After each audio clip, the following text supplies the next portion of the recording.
Hello, hello, hello. How we doing today? Welcome back, my friends, to another video. And we've got some news to discuss today, so we'll talk about some things in particular from what's come out today. Obviously, I want to talk about the midfield, talk about a couple of names that have been published today in media, though, of course, if you've been watching the channel, I've been talking about Gomes and Gallagher for the last week quite a bit, so we kind of knew this was coming. But here we go. Let's talk. We're gonna get into those guys today and talk about it because I think it's real interesting. I think it's really, really interesting. I want to explain though because it's all contextual. Okay, it's all contextual in this respect in terms of why, who, all of that. On the surface, somebody looks at this and says, "Wait, hold on a second. Wharton, Anderson, Baleba to Gallagher?" But it's not like that. It's not like that, okay? It's not like that. It isn't. It isn't, all right? But good to see you all here today. We'll get into it. We'll talk about these players, the plans, and everything. I see the discussion has been lively since before I got in already. Hello, Stuart, Dean, Humphrey, Bosch, everybody. Good to see you all here today. Naveen, look at all of these things. Wow,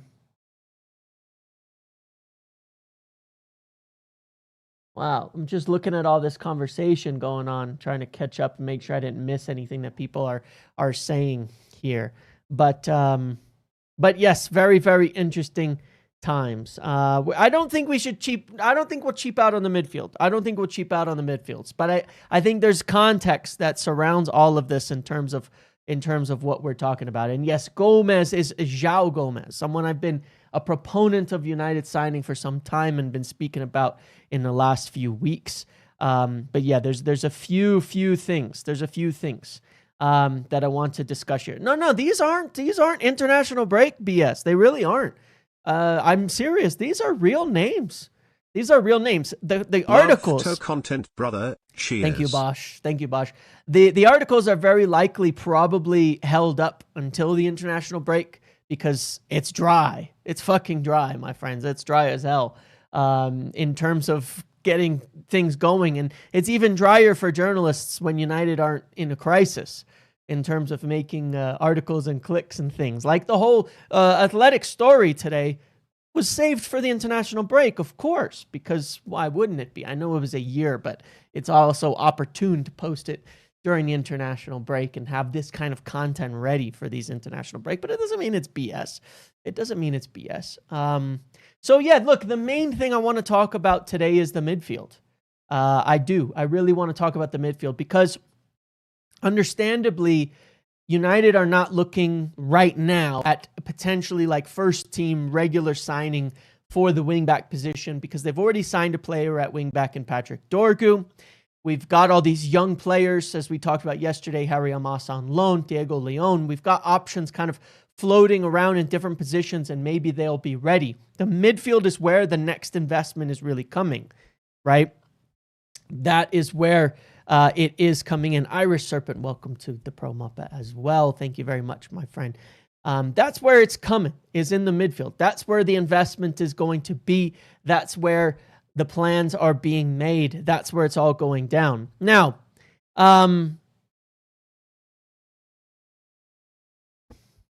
if you watched this morning's tactics video, well, this afternoon and all of that, I watched this game a few times and it definitely matched my perception of the game during Bro, are you more confident we sign a baller in Jan? No, I'm not, Tubby. I'm not, unfortunately. Listen, let me answer this, then I'll get back to it because I appreciate you, Tubby. But listen, I told you recently that the problem we were having in January is that we cannot get our main targets, that it was sounding bad on Anderson, Wharton, Baleba, on these guys. I think everybody's confirmed that now. We had to think from Sky and some others. These are our main targets. We're probably not going to get them. I would prefer Gomes over Gallagher. Fits better. Yeah, agreed on that. In January, we're not going to get those guys. So we have to think about potential alternatives. Gomes as a player, could he be available in January? I don't know. but we'll talk about him. Gallagher is one they looked at the end of summer, and they could look at on loan again as well in January. But so I don't know. Because they want to sign players we really like. They want to sign players that we really, really like. But remember, we want 2 midfielders ideally. We want 2 midfielders for sure. So are we getting a dead baller? Well, I'm not sure. I'm not sure, man. It's all about, in January, it's all about availability. Availability. That's all it's about, is about availability. You know what I mean? Who can we get? Because they will buy their targets in January if they can get them. If they can get them. If not, then something like a loan for Gallagher might be possible. He's a player that they want to try out and that there's been interest in trying out. But they're not going to buy anybody we don't want. We're going to be patient. Gomes is somebody we really, really like and have for some time, okay, in that respect. So I think Gomes and Gallagher are 2 different players and 2 different camps and 2 different options and 2 different thoughts. But I think personally that Gomes would be an exceptional signing. But if you watched my tactics video this morning, we've got to address this midfield problem that we're seeing, because right now what we're not getting out of these players is anything sort of combative. And if we want 2 players in, somebody like Gomes would be exceptional. Premier League proven, combative, has played in a variety of different systems, but has also played in a midfield 2 about his entire career. I'm not particularly fussed about the positions or things like that. I think people are getting too caught up in those names and those positions and where all these players play. But we really, really have struggled. From Liverpool forward, Brighton, our midfield was getting a bit outworked.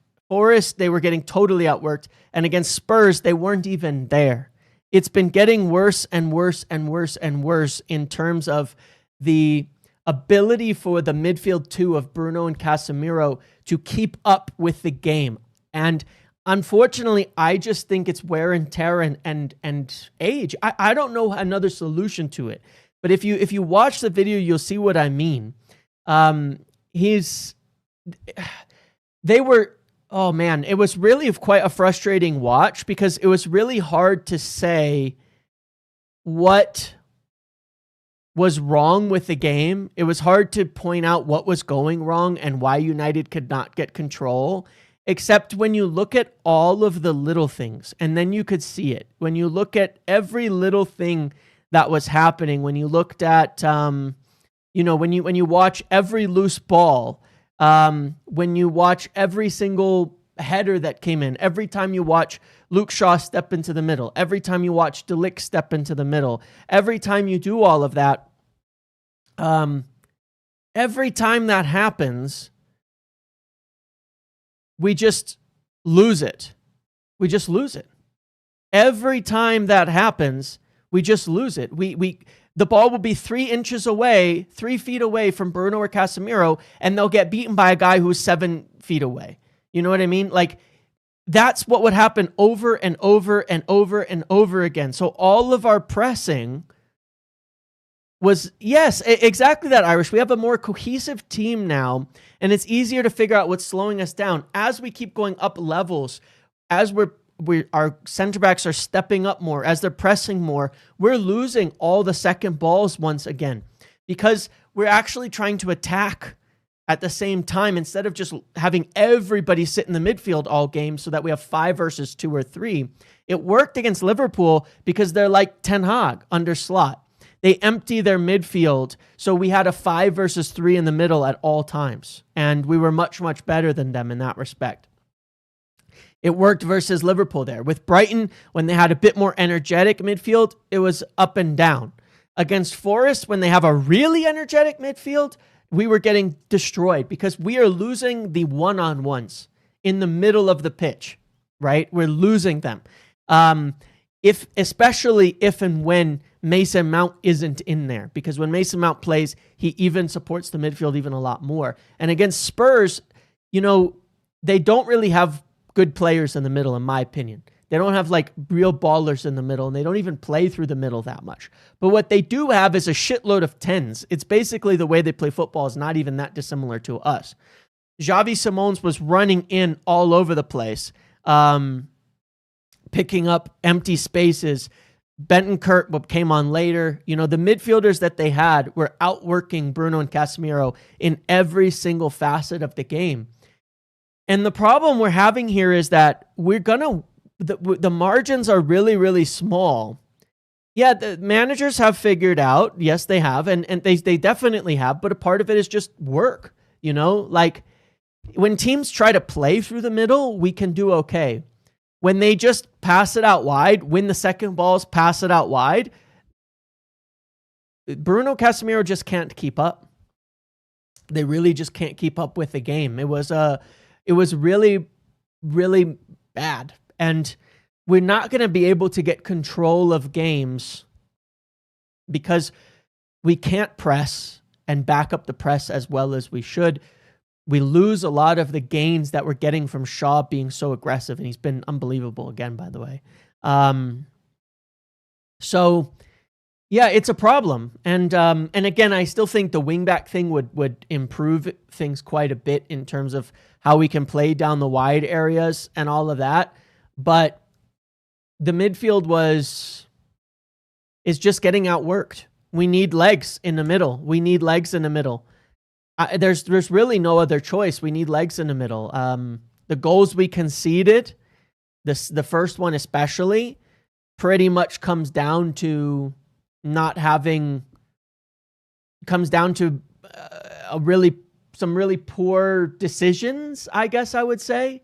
Like that's what I saw, is like it was just poor decisions were being made, left and right on the ball.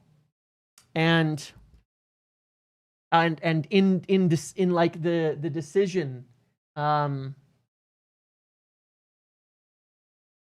of what to do. We just don't have the space in there,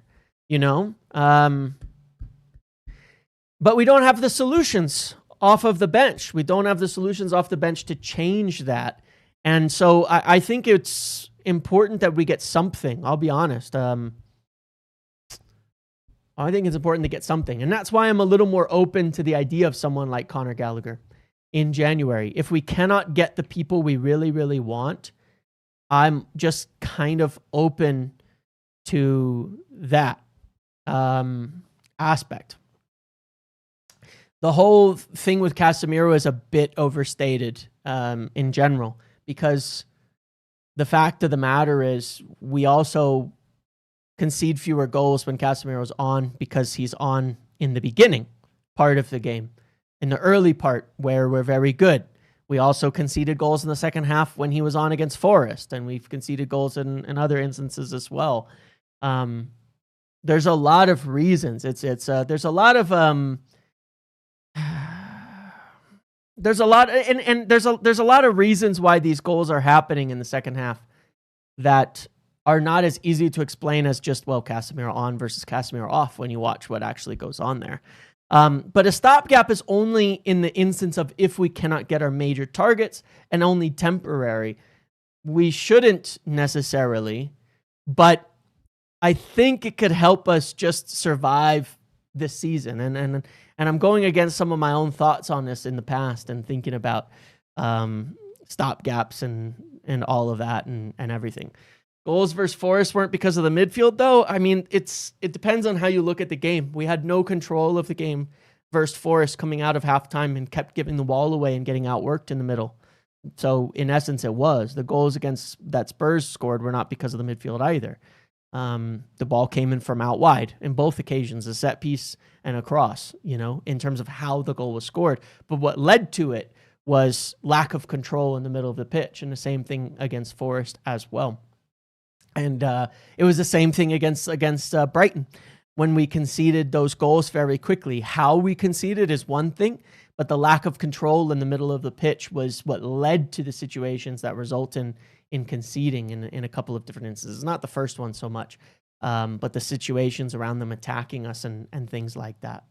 So the reality is that Gallagher is I don't know what to make of Gallagher at this point in time, but he's an energetic player. He gets around. What can I say? If you look at it though, let's just take a look and step back for a second and say Gallagher is somebody that they would consider on loan, see what he would bring to the table, see what he would offer. If we cannot get one of our main targets, he would give us an option in the middle of the pitch. He would give us an option that would at least provide some legs and some support in the midfield. Fair enough. Okay. If we cannot get our main targets, we've covered Anderson, Wharton, these guys. We know what they are and what we want them to be. Now, I've seen certainly plenty of takes about Joao Gomes not being a 6 or anything, but statistically, what Joao Gomes is best at, he's in blue here, is winning the ball from deep, and he's a very good passer. In fact, he's quite similar to Casemiro. One of the things he's much, much, much better at is carrying the ball. Joao Gomes is very, very technically secure, which is, I'll tell you something that's really frustrating now, and it's why I've said before, and I push back against some of the stuff about Ugarte, is because people just make shit up, all right? Ugarte hasn't been good, and that's fair. I don't think people necessarily understand why. And I also think that people just look at players and they put them in these teeny tiny boxes. I've seen people calling Joao Gomes a shin kicker. I've already seen people calling Joao Gomes another Ugarte. Not technical, not this, not that. These guys, you're nuts, man. You're nuts. What? You got to watch these guys actually play football. There is absolutely no similarity between like a Joao Gomes and an Ugarte, aside from the fact that they both play defense. You know what I mean? Like, that's it. They both defend, they both tackle, they both kind of win the ball.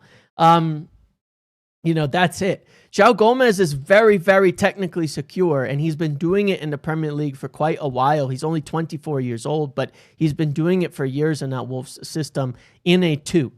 He plays up, he plays back, he plays around. It doesn't really matter. He plays in the 2. He's very, very good on the ball. He's a very good carrier of the ball. He's a above average passer of the ball, and he is a good winner of the ball and going around and defending. He has a whole lot of qualities that he adds to a team. I don't give a shit about 6s and 8s and things like that. It doesn't matter. You have a midfield 2. They both need to do a similar role. The only reason we need what Casemiro is offering right now as a sitter, I read a comment that swims, as a sitter, is because Bruno is bad out of possession. That doesn't mean you need to recreate that dynamic. Play with a 6 who can't run so that he never gets in front of Bruno because Bruno can't defend. That's not the answer here. That's not the answer. That's not how we're going to fix the midfield in the long term. We're going to fix the midfield in the long term by having 2 very good out of possession players forming a good partnership in the midfield. That's how we're going to fix it. So Joao Gomes would help this midfield at the moment. He's disciplined. He knows how to sit. He knows how to defend. He can pass the ball forward. He can carry it and receive under pressure. He can do all of that. He's very good at it. In the long term, if you pair him up with another midfielder like an Elliot Anderson, who also progresses the ball really well, who also can defend, who also works hard out of possession, it's more than enough defensively than what we have at the moment. Joao Gomes is a bit more defensive than Elliot Anderson. Elliot Anderson is a bit more attacking, but the balance there is fine. It's about the volume of how much work is being done. And the other day, we were talking about this and saying, once we upgrade the rest of the positions, like at center back, and the center backs are progressing the ball more, we need a bit less progression again from the midfield, which means we don't need the same dynamic. Right now, Casemiro and Bruno are too relied upon for progression because we're not getting it out the back, which Ruben Amorim commented on and saying that De Ligt's been very good, but he's still playing safe with the ball, that he wants him to do more with it, and he has another level to go for. So when we upgrade, that's the key. And yes, correct. With three center backs, you can have 2 8s. The problem with the dynamic we have today is anybody playing next to Bruno is screwed. I'm just telling you, anybody playing next to Bruno is screwed. And people aren't going to like this statement, but it's just a fact. If you play next to Bruno Fernandes, you're screwed in that midfield in the long term. It's got a capped ceiling. Now, the quality that it brings on the ball and the ability to create and things like that, it raises the flooring where we're always going to create chances and we're always going to have potential to score goals.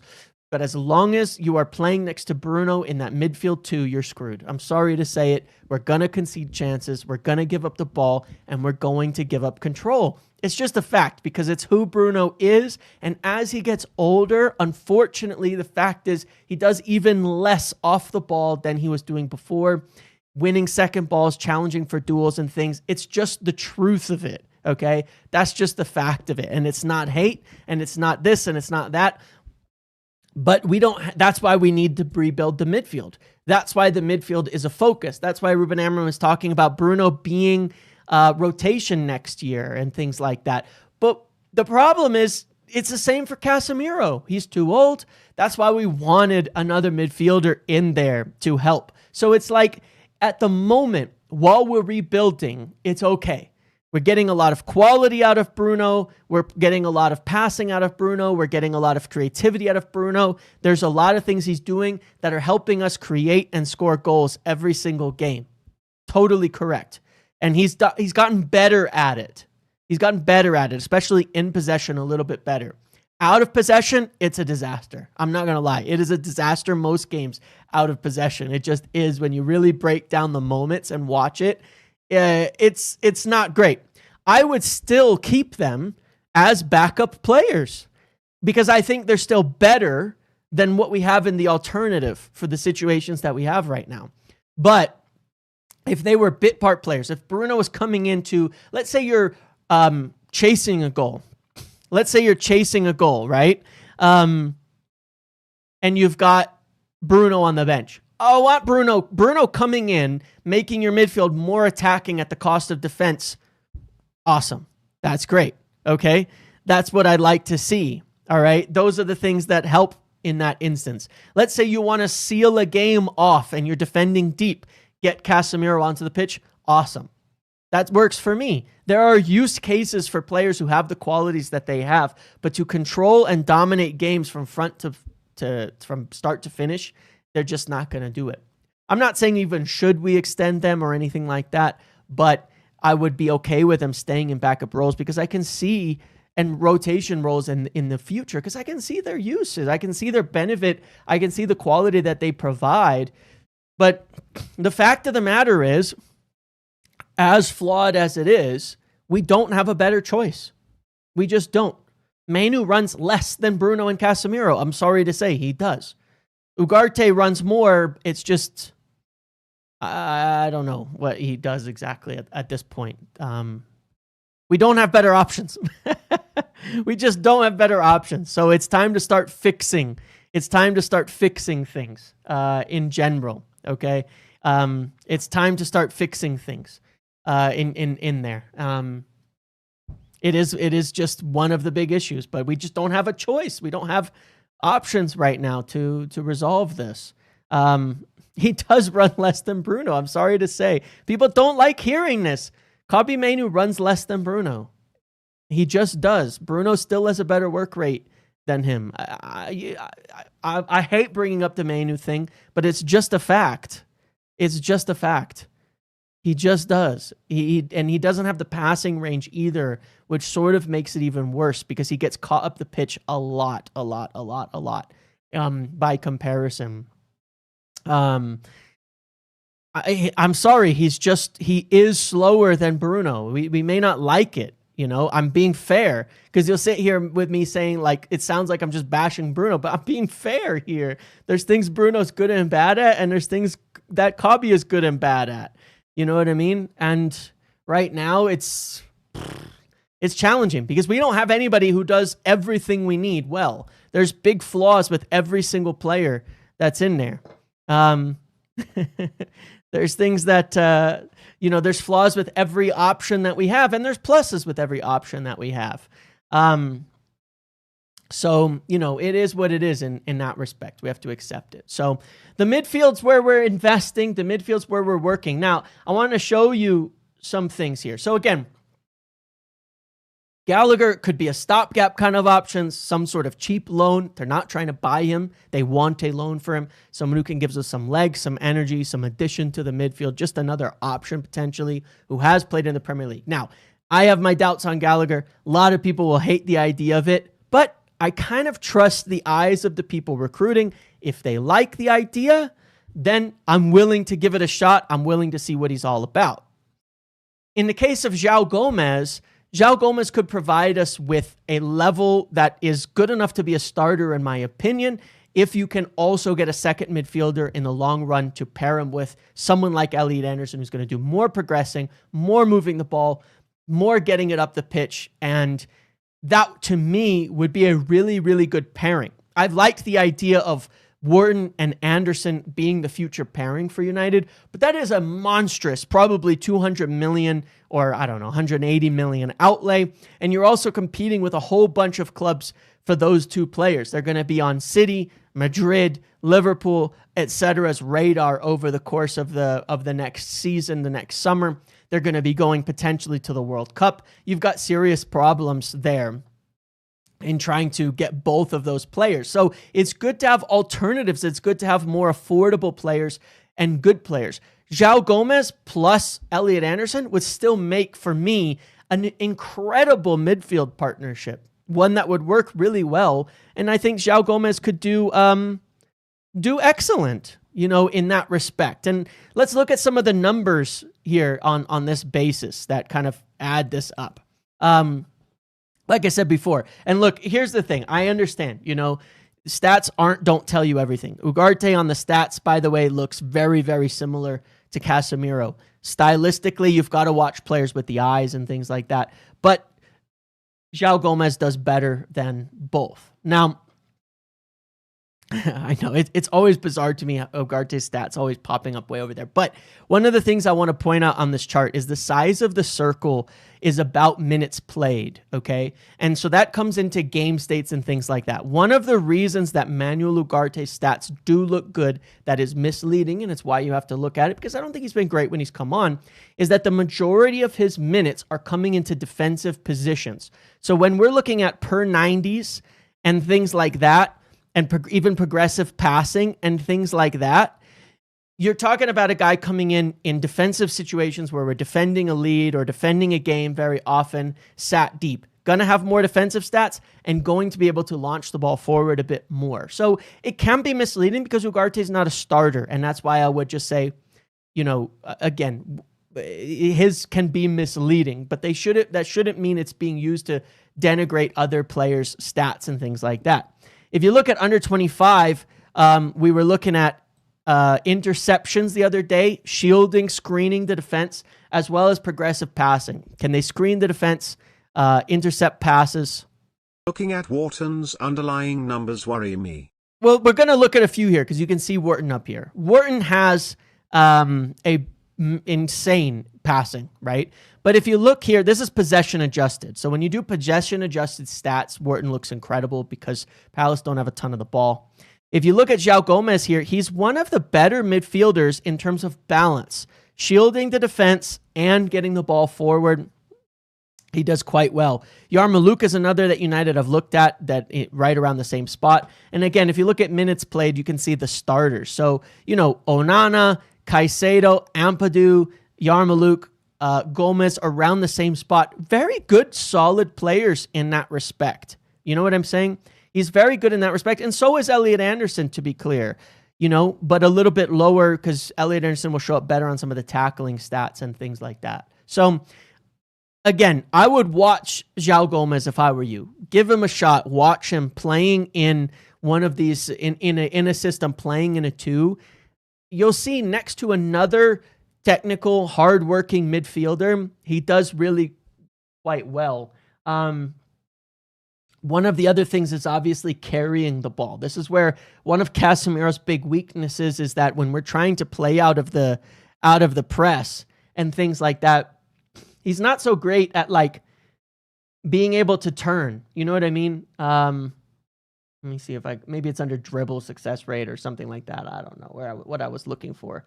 Because it's not necessarily dribbling that I'm looking for. But here, yeah, look, here's interceptions and dribble success rate. Joao Gomes is one of, again, showing up really, really well as a dribbler. He wins the ball, intercepts it well, and can dribble out of pressure, play through the press quite well.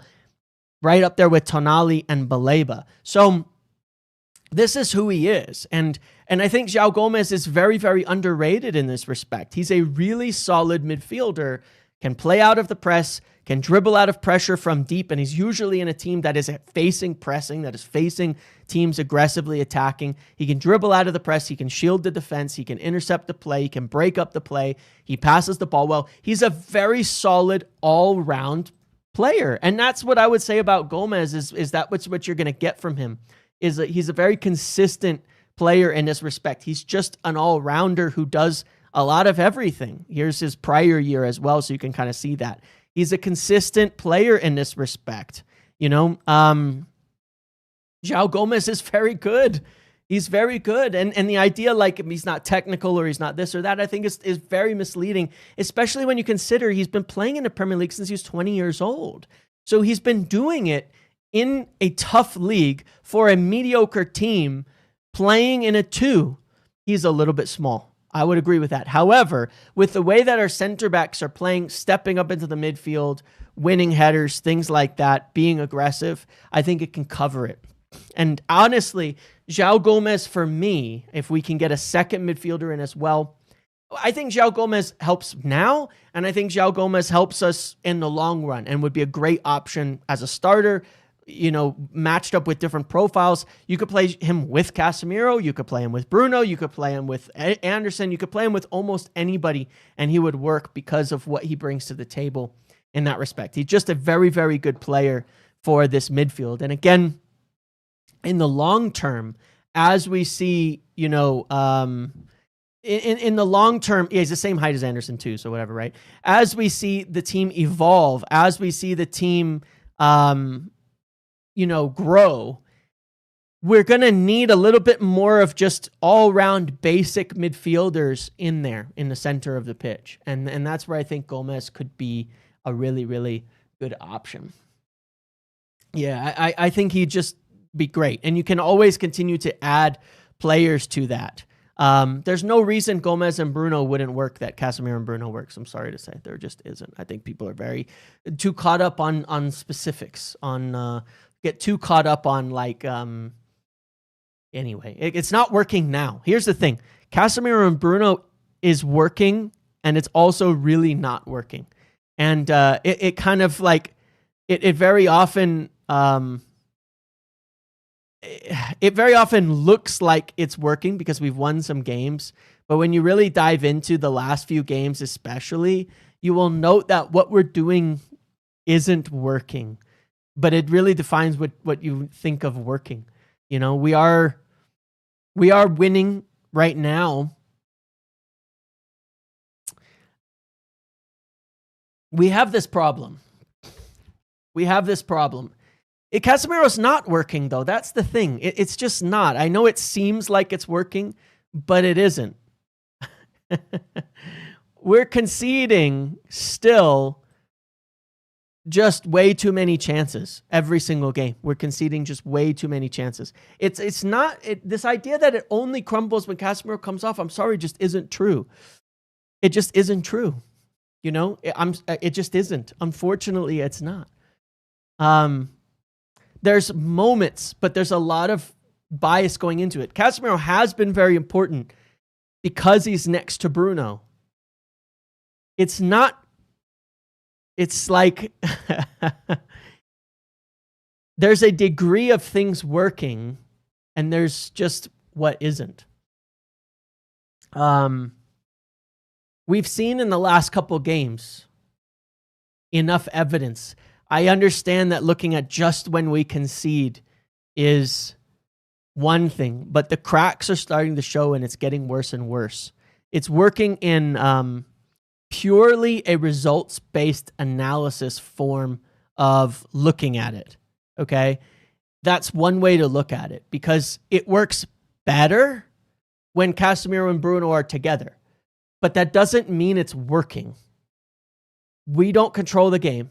We didn't control it against Forest. We didn't control it against Spurs, and we didn't control it in the second half of Brighton, even before Casemiro came off.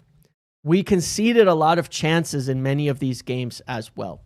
One thing Amram really values is attitude, application, and mentality. It's a strong reason for preference for Dalot, Cass, and Bruno. Hopefully we get brings similar to Cunha and Mbumo. Yeah, I would agree in that. So it's like, look, what I'm trying to say is that it's working better than the alternative, but that doesn't mean it's working. What is working? What's working is the fact that Casemiro and Bruno can usually get the ball forward. So what's working? Ahmad and Mbumo.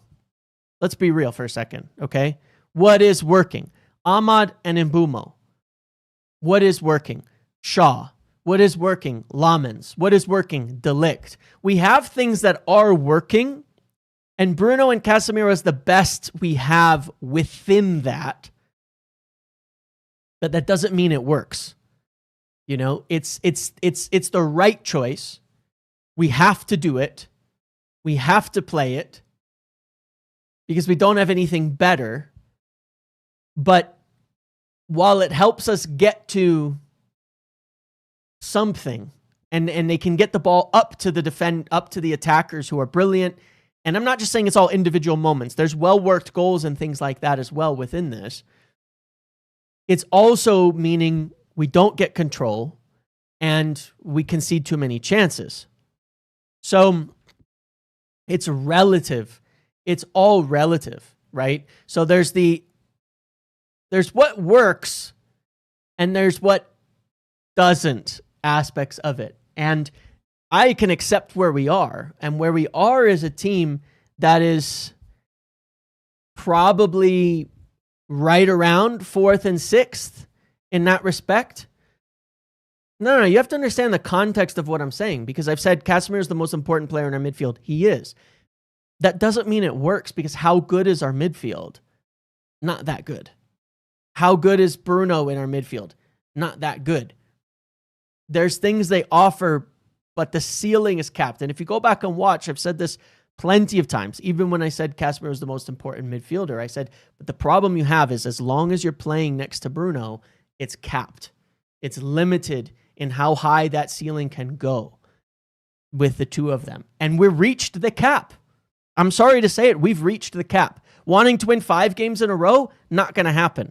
Wanting to control games, not going to happen.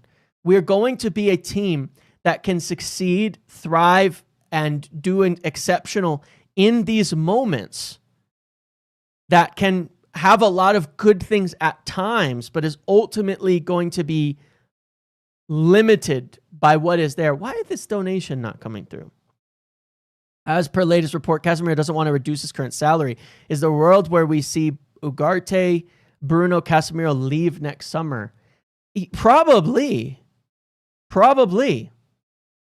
Correct. Exactly that, Smokey, is that when I said the midfield doesn't matter, isn't super important, it's almost the opposite of what it is now. As the system improves, he said it himself last week, Ruben did. He said that when the system evolves, you're going to see the center backs control and dictate the game, not the midfielders.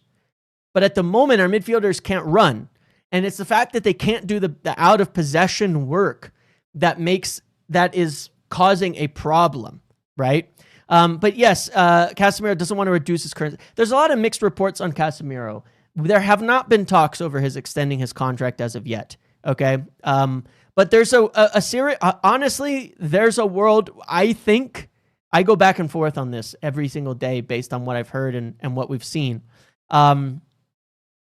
There's a world where it's Kabi, Ugarte, Casemiro who leave. And it's Bruno who stays. There's a world where it's just Casemiro and Ugarte. And we get 2 midfielders who come in. and Kobe and Bruno, play in those spots and everything. If Bruno passed it back at 83 minutes against Tottenham, United would have won the match. Correct. That is totally true as well. He rushes forward at 83 minutes, protecting a 1-0 lead. We've made all 5 of our substitutions. Rushes forward up the pitch when Dallo is already up the pitch, leaves us outnumbered in the midfield. We end up conceding off of that. We have a ceiling, this midfield. It has a ceiling. It just does. It has a ceiling. Is there a world where Casemiro is still very likely to leave? Like, he's still the most likely to leave. Absolutely. At this point in time, there have not been actual talks with him starting a new contract as of yet. It has. It just has. So, yeah, I think that it's an interesting kind of debate. It's just an interesting kind of debate. But the reality is that the way we play right now, I can see our ceiling, and our ceiling is 5th and 4th. And the reason our ceiling is that high is because we have very good forwards, and we have a good center back, and we have a ability to defend in a deep block pretty well when we need to, and we have a very good goalkeeper. That's the reason. That carries us kind of far. The way that it's set up can get the most out of guys like Ahmad and Mbumo. That's the way that it works. We're seeing the benefits. Casemiro and Ugarte leave, not KM37. Well, it depends, I don't know. I really don't know about that, but I would hope, if you were to ask me if 3 had to go, I would pick those 3, and I would like to keep Kobe, so personally, but it's just back and forth. It's up and down on this. You know what I mean? The ceiling with this current squad is 4th and 5th, because we have good enough players to go and score goals, to defend, to be aggressive, to create a lot of chances, and to beat teams. We have it. What we do not have, and this is why that's our ceiling, is the ability to settle down games and control them yet. Maybe we'll see a different team come after the international break. Our next 8 out of 10 games are against lower sides. But that's what I see right now. I don't think without adding a midfielder like Gomes, or somebody who has good all-around technical security as well as the defensive work rate that is necessary to play in that midfield, I don't think this team will be able to sit on the game, control it, settle the play down, slow it down, maintain possession, build up a bit properly, Would you pair Gomes with and benefit someone the whole else team. than Bruno? In the team presently, you could pair him with Kobe better than you're getting out of it presently, sure, because you're getting a bit more legs in there. I mean, you could pair him with Ugarte, with Gomes being the sitter, but, same as you did with Casemiro and Ugarte, that worked at times last year. I guess I would say that he would I just think he'd be better in wherever you put him. Like, he would be on the first name on my list to put on the field if you had Joao Gomes. Of our current batch, I would just stick him on the field and then pick the partner. That's how I would see it, because he gives you a lot of all-round security in there. We're inconsistent for 4. Yeah, but exactly that. And the thing I'm saying is the reason we're inconsistent is the game state and how we play still pretty much lives and dies on Bruno and Casemiro. If they're hitting their passes and they're solid in their passes and everything goes right, we're looking really good. When they miss, we look really bad. And it's feast or famine, because you're not getting a 6 out of 10 from them every game, and then the exceptional stuff elevates it. You're getting, if they're not hitting their passes, they're offering you so little off the ball that it's like a 2 out of 10. Did you guys get what I mean by that? Like, that's why we're inconsistent. They're not 6s that elevate to 8s and 10s sometimes. It's either a 2 or a 7 or 8, and it's very rarely in between with them. Very, very rarely in between with them. But yeah, Bruno and Casemiro didn't win any second ball. So that's what I'm saying. When the big things aren't coming off, they fall apart. So what I really want is for United to bring in a midfielder at least that does the basics. I will trust Ineos to make the right decision. I think fans are just being hysterical as usual about the midfield because Kobe's out of favor. Correct, and that's true too, and that's why I'm fine with whatever they're looking at. You know, I'm like, I'll back it. I understand what they're looking at. I understand why. Obviously, it's a priority for them. So they're prioritizing it. They want to get the right players. They want to buy people. I trust their eyes on this. I think so far it's been good. I think so far, you know, they've got a better record than most of us would have and most people would have, especially, obviously, since things have settled in, especially this last summer. You know, I think they've got it right in that respect. So, yeah, I will trust them. But I just want someone to come into that midfield and settle it down, who picks up the ball from the back line, picks up the ball from the goalkeeper, turns out of pressure, passes it well, gets it out to the sides correctly, and has the energy and legs to defend in the middle and win the ball and things like that. I don't need someone like Joao Gomes to be insane to elevate this midfield. I need him to provide a baseline that is higher because that's how we're going to get consistency. You can see it with the center backs, right? The center backs are performing at a certain level pretty much every game, and sometimes it's exceptional. And you can see it with like Ahmad and Mbumo and such. They're providing a baseline, and sometimes it's exceptional. But we're getting a baseline, and that's why we're getting more consistent. We don't have a baseline in the midfield yet. The baseline might be 0. The top might be 8. I need a baseline. I think any system collapses if MDFs can't pass. Yes and no. Yes and no, because I don't necessarily agree with that. You'll have games where midfielders are not great at passing the ball, not great at getting it around, but they're still giving you out of possession work. They're still giving you that defensive work. They're still giving you ball winning. A lot of smaller teams don't collapse, even though they don't have a ton of passing from their midfield and a ton of creativity in their midfield, simply because their midfielders are always providing them with a decent level of ball winning, work rate, pressing, second balls, tackling, things like that. They're doing stuff that keeps them in the game. You get what I'm saying? Keeps them getting the ball. Like, look at Spurs. I'll give you an example. Spurs. Which midfielder on Spurs was passing the ball really well? None. None of them were very good in the possession. Why couldn't we control the game? Why did Spurs, for most of the game, we shut them down pretty well. Don't get me wrong. We actually did. It's not like they were very good. But Spurs were able to control the game. Why? Because at the basics, Sarr, the midfielders they had in there, nobody stood out, but they all did the basics pretty well. They won their second balls. They won their duels. They won a lot of tackles, and they were able to keep Tottenham in control of the game. That's it.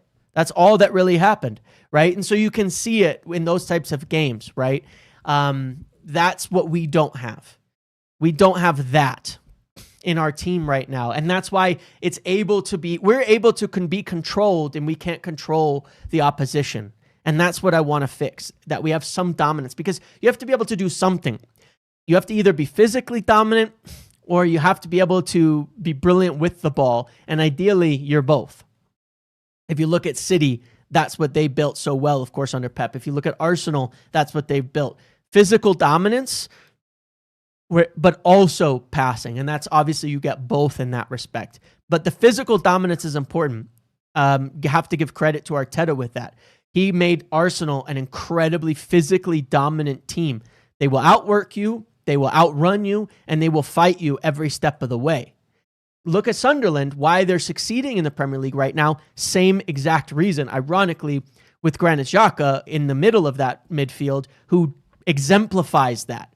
He will outwork you, he will outfight you, and he will outrun you. And it will keep you in every single game and provide you with an extremely consistent baseline of solidity, right? So we are, we can do, when the passing is working from Bruno, when the passing is working from Casemiro, when the balls are flying around and they're coming off right and it's all working, then at least we have one of those things, and it obfuscates the other one until it stops. But when their passes aren't working, we have nothing in that midfield. We have nothing. There's no baseline to fall back on. There's nothing to fall back on, So I'm asking for like, give me a tough, stable midfield at the very least so we can platform the rest of the team around it with some sort of baseline. That's where our inconsistencies are at the moment. And I would also add to that the wingback side of things too. The left wingback, I think, is part of that. Interestingly enough, a lot of our good moments in the first half did actually come via Patrick Dorgu. I think he did a better job than was expected. He was providing us something in that game. And it kind of, in possession, it, started falling off a little bit here and there. There was quite a few times they missed getting the ball to him when they could have, and he was making really good runs. Picked up 2 yellows for Spurs defenders. I think he was better than expected in there. But we haven't had that every single week. We have inconsistencies there very, very often. Even him, he was a little inconsistent, especially in the start of the game, but it got better. But yeah, give me a baseline in the midfield. Give me a midfield that will at least give us a 5, 6 out of 10. That is going to win the ball, that is going to cover ground, that is going to win second balls, that's going to fight, that's going to do all of the things that unfortunately at this stage, Bruno and Casemiro, just because of age and legs, just can't do. They're not outworking the opposition. We know that. They might out-quality them at times, but they're not outworking them. Give me somebody who can at least match the work rate of the opposition, and we will be able to control games quite well. And in that respect, someone like Joao Gomes is not just good, he's great for something like that. And in that respect, if that's what they want out of Conor Gallagher, I've got my doubts, but I accept that I can see the benefit of it and what he can do. I can see what he can offer to the team, even though definitely as a short-term thing is okay. In the long term, give me both Gomes and Ugarte, internal solution. Kone and Ugarte. I mean, look, the issue that you have there with Kone is that I agree. Kone, when you watch him in preseason, when you watch him at the youth level, he's exactly what you'd want. He's got a lot of energy. He's very physical. He gets around. He can win the ball. He provides a very solid baseline in that respect, and he's got really good ability on the ball. The issue is with Kone, unfortunately, he's been injured for like half his time at United since he's arrived at the youth level. And that's a big reason, and unlucky things like the face injury and stuff. There's nothing you could do about that. It's just unlucky. I'm not saying he's injury prone. He's been injured a lot. I think his progression into getting chances in the first team would be much further along would he not have been injured so much, in my opinion. That's what I think. So I'd like to see more of him. I hope he really gets up and firing again at the under-21s level. But yeah, I would love to see internal solutions too. That's why I'm very curious after we come back from the break during AFCON, things like that, because one of the things that I've seen over the course of the season since preseason is that every time there's a problem all right, United are raising the levels. And each time they raise the level, another problem shows up, another deficiency. And one of the things I'm quite proud of with the team, with Amram, and why we're seeing this kind of growth progression is each time that happens, they see that problem, they start to fix it. First, it was the center backs. One of the biggest deficiencies that was there in preseason and even showing up last year was the center backs being scared to jump. At the start of the year, it was really inconsistent. Now it's consistent. Shaw's there every time. De Ligt's there every time. The center backs are jumping. That's one of the things that's improved a lot. The second thing was the wing back position. Ahmad, the Mbumo combinations out wide, the play out wide, it was inconsistent. They were getting in each other's ways. They were not figuring out how to balance that attack. Now they've solved that. They've started to fix that. They've started to fix that where you're actually seeing it work. And Ahmad and Mbumo are combining for great combinations and all sorts of things. The goalkeeper, we saw the issues there. We fixed it. The play out of the back. All right, we're not getting it what we want. Let's start to mix it up, be able to go over the press, direct, win the balls, things like that. Now it's a mixture of playing short, playing direct, like it was always intended to be. Now that the levels keep going up a bit and we're getting ahead of teams early, we're jumping, we're scoring, we're pressing, we've solved the goal scoring issues, we're starting to do things where we're putting ourselves in the position to win every game. Now what's really showing up is our inability to stay in control and that we're getting outworked in the midfield. Okay, so I think this is the next area maybe there will be some internal solutions they can figure out to assist in this, whether it's players, whether it's youth, whether it's some sort of other adjustment, whether it's we stop playing with the ball in the midfield so much and now it's time for the center backs to be more aggressive with the ball. I don't know, but I'm very curious to see if they can figure out a solution to this. The obvious solution is go get players. And in that respect, if they can get someone like Gomes in January, it could be a serious game changer. So, hey, that's what I think. And I've got a lot of faith in them at this point because I think they have been able to see problems. I think they have been able to resolve them. I think they have been able to spot the glaring issues as the team goes up levels. The deficiencies are showing. The cracks begin to form. And then you fix it, and then you go up another level. And then you keep going, and there's another deficiency, and you fix it, and you go up another level. And that's what's happening to me. And I think they're doing a good job of it. So hopefully that can continue. You know what I mean? Hopefully that can continue, and we can keep going up, up, up. We're going up, up. No, yeah, hopefully that can continue. But yeah, and again, I'll trust their eyes on this, whatever they see. And if they decide that there's nobody who can fix it and they can't get them right now, okay. Because they're the stick to the plan and fix the team in the long run works. If this team can get somehow in that 4th or 5th position anyway, fantastic. Fantastic. That would be exceptional. But I still think it's a flip of the coin right now. If we don't get anybody, I think it's a flip of the coin. That's how I see it. You know, it's a dice roll. What do you guys think? Give me some of your thoughts on that. Like, what do you guys see? Because I think that it's a flip of the coin. We have enough quality in attack and other areas that can carry us into those top 4 or 5 positions, mostly because the league is so chaotic right now, right? And if you can, then it makes sense to just purely wait. Get your top targets, use that Champions League budget, and just do it all right and don't panic, right?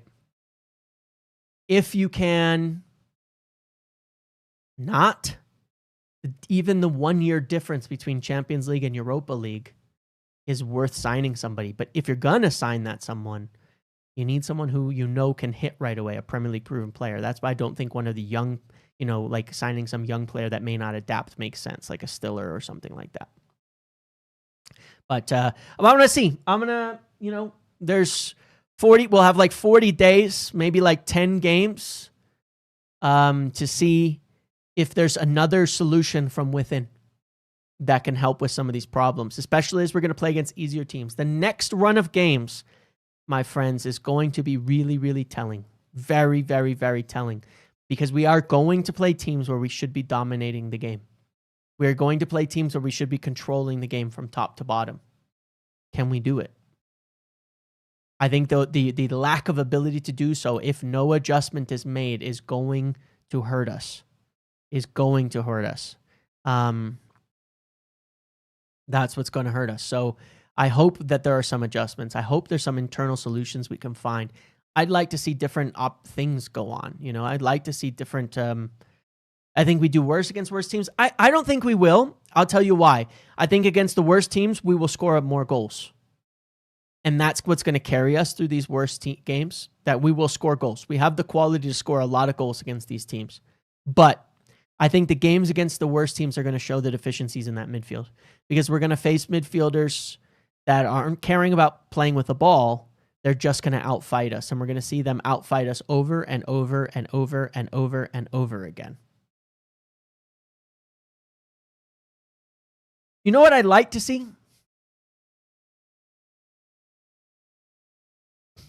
Some people aren't going to like this at all. With Šeško injured, I would like to see against some of these smaller sides when we're playing against defensive teams, I'd like to see Bruno, Cunha, or Xerxes, and Mbumo up front with Ugarte and Casemiro in the midfield. So that we have the energy in the midfield, and we play Ahmad out wide and Dorgu on the other side, and we have a lot of attackers on the pitch, but we just get some fight in the middle, and that's all we're asking for is fight. but not Ugarte in a sitting 6 next to Bruno. Push Bruno forward in those games, especially with Šeško out. And I'd like to see it. I know people are on the extreme anti-Ugarte hill right now, and I get that.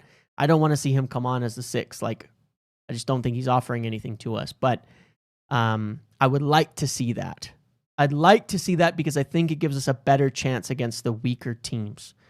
Casemiro deep, Ugarte in front of him, not as the deeper man, and pushing Bruno forward. Alternatively, I was saying at the end of my tactics video, the other thing is Mount. Every time Mount plays, we have more control. Every time he doesn't play, we don't. And a huge part of you can look at that too if you want to compare like the Sunderland and Liverpool. Mount played. We win second balls. We control the game a bit more. Brighton, he didn't. We did okay. Forest, he didn't. We were terrible. Spurs, we didn't. It wasn't great. So that's the alternative too, is just get Mount in there. You know, Mount start every single game with Cunha or Xerxes up top, and see if just the way that he plays helps the midfield so much, and see if that helps us control these games against these smaller sides. So I'd like to see something. I'd like to see something change. Some solution without it's, you know, in the personnel selection. That's what I'd like to see. So,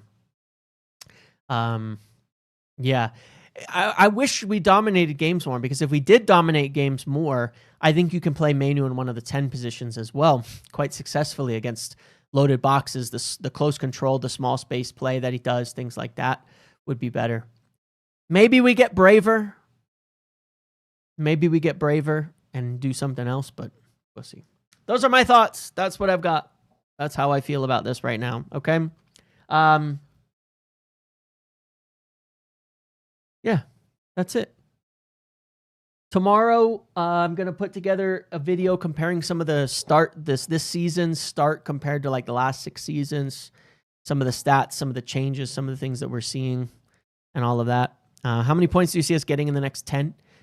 My definition of success would be a minimum of 20. As long as we get 20 points, I think we will. We need like 5 wins. No, like 6 wins and 2 draws and 2 losses. 6 wins, 2 draws, 2 losses. And I think that would be acceptable. Considering we play 8 of the 10 bottom half teams, I think we should win 6 games in there. That's what I think. I think that would be, I would consider that to be successful. 2 points per game. I think we can do that. But I think that's going to keep us around that 4th and 5th kind of position. Just again, because it's a difficult league around us. Arsenal and City are going to pull away. I still think City will win the league. But I think we'll be up there with Chelsea for those 3rd, 4th spots. If we can do that, if we can get around that 2 points per game, I think we'll be okay. Are there any stats on our performance levels when we go a goal up? Yeah, I'll show you here. Good question. If you want to look at it, here. If you look at game state, okay, goal differential.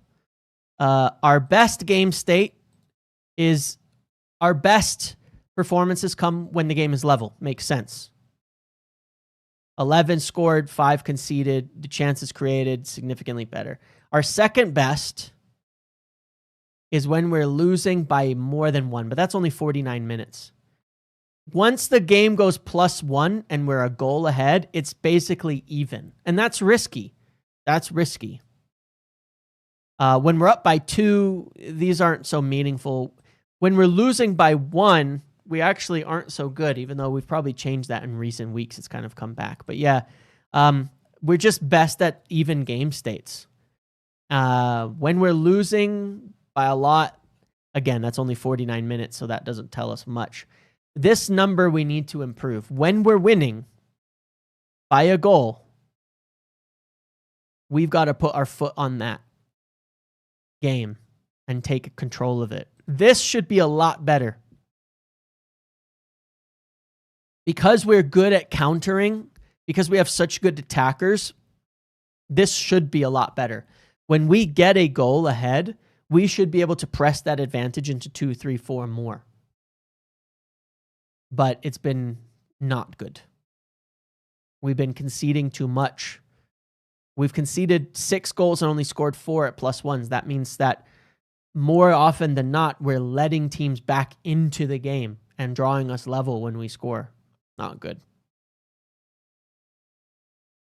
Would these stats suggest low confidence? What I think it suggests is that, all right, to be crass here, I think what it suggests is that we often blow our load to go ahead, and then teams try harder in coming back against us, in attacking us, in going for us, and we can't control the game state and settle into possession. They'll start pressing harder, running harder, coming after us, and they just get beat in the middle. You can see it against Forest, you can see it against Spurs. They just get beat in the middle, and then we're losing the fights and dropping deeper and deeper. You know, we don't have it. You know, when teams have to attack us, they are better. And I worry about that because teams will start to learn, just press the hell out of them and attack us. Don't worry about our attack, just attack us, and we'll concede too many chances. That's why it's a little bit scary. We lose control. We score, teams come out of their blocks harder to try to get back in the game, and we can't just deal with it. Yeah, when teams attack us, because in the midfield especially, our defending is so bad. When teams attack us, we lose, and we don't have the ability to hit them back well enough. It's just what it is. And look, that's not that unusual. Like Pep got kind of exposed. You know, this was sort of the solution to City. Actually, it was like, don't be scared of them, just attack them, because they had some sort of minus defenders at times, and you just go at them direct and you score, right? And he's kind of adjusting to that and things like that. But then why don't we just bypass the midfield and go long? We do sometimes, but it's out of possession that I'm talking about. How do we even get the ball back? We can't get the ball back because every time we win a tackle, we lose a second ball. Every time we win it, we lose it right away. Like we're not settling in that respect. So yeah. All right, guys, I'm going to end it there. Thank you for hanging out with me today. I would suggest watch Joao Gomes. He might be over with Brazil during the break, but he's probably a player a lot of people haven't paid a ton of attention to, but I really think he is worth watching more of, and then maybe we'll talk about it again in the future and everybody, because I think there's a lot of people who are willing to give him a chance and look at him, decent player, and all of that. But yeah. Are these reports true of Wilcox asking? He's not asked him to play 4-3-3. I think that people have maybe misread the article a little bit. Wilcox prefers a 4-3-3. It was one of his original doubts on Amorim in terms of how much time it would take to adjust. But he's not asked him to play a 4-3-3. He's just brought up things, different ideas and all of that. But he's not asked him to play it. All right, guys. Thanks for watching. Enjoy the rest of your day. I'll see you tomorrow. Okay? Have a good one, everybody. Goodbye. Thank you for the questions, donations. Make sure to like the video on the way out. Make sure to watch the tactics video. You'll see exactly kind of what I'm talking about here today as well if you haven't as well. Thanks, guys. See you later.